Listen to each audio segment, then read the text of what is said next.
PHP in Swahili. Kamilisha vitu vitano. Cha kwanza ni Visual Studio Code installation. Video hii tutajifunza namna ya kuinstall Visual Studio Code katika Windows. Kitu cha kwanza utafungua browser yako. Ukishafungua utasearch Visual Studio Code. Then utabonyeza kwenye official link ya Visual Studio Code.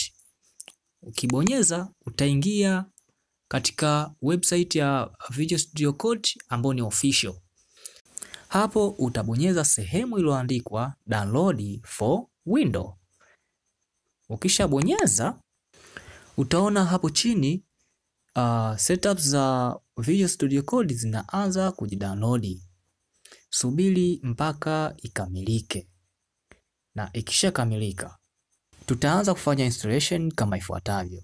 Utabonyeza accept for agreement.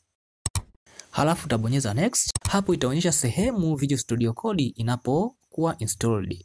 Kama hauna sababu ya kuibadilisha, acha hivyo hivyo. Then bonyeza next. Itatuonyesha start main folder, tutaiacha kama default. Then bonyeza next. Hapa itatuonyesha selective additional task. Kama unahitaji desktop icon, utabonyeza hiyo checkbox.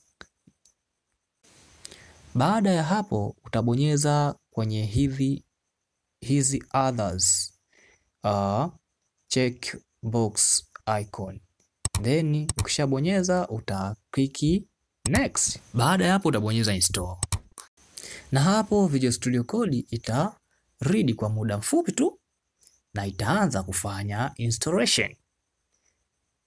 Kwa hiyo inatupasa tusubirie mpaka installation itakapokamilika. Baada ya muda mfupi tu itatuonyesha ujumbe wa kwamba complete Visual Studio Code setups wizard. Hii checkbox itasaidia kufungua Visual Studio Code baada ya kubonyeza finish. So bonyeza finish. Na hapo utaona Visual Studio Code inaanza kufunguka. Subiri mpaka ikifunguka, na ikishafunguka utaona muonekano wa kwanza kabisa Visual Studio Code yetu tulio install. Na hapo utaona themes za aina mbili. Kuna dark mode themes na white. Kwa hiyo utachagua mwenyewe unapendelea themes gani.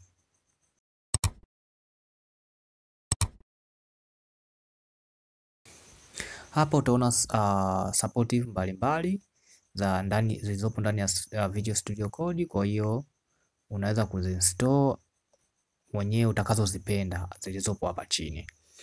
Baada ya hapa utabonyeza alama ya file kwa ajili ya fungua new file. Hapa tumemaliza hatua ya kwanza ya kuinstall Visual Studio Code. Hatua ya pili ni kuinstall XAMPP. Twende pamoja katika session inayokuja kwa ajili ya kuinstall XAMPP. Na XAMPP itatusaidia sisi kutengeneza MySQL database. Kwa hiyo twende pamoja kwenye session inayokuja kwa ajili ya kujifunza namna ya kuinstall XAMPP. Asante sana kwa kuwa nami. Usisahau kusubscribe na pia usisahau kutoa maoni yako ndani ya video hii. Maoni yako ni muhimu sana kwetu. Na hii ni Coding in Swahili.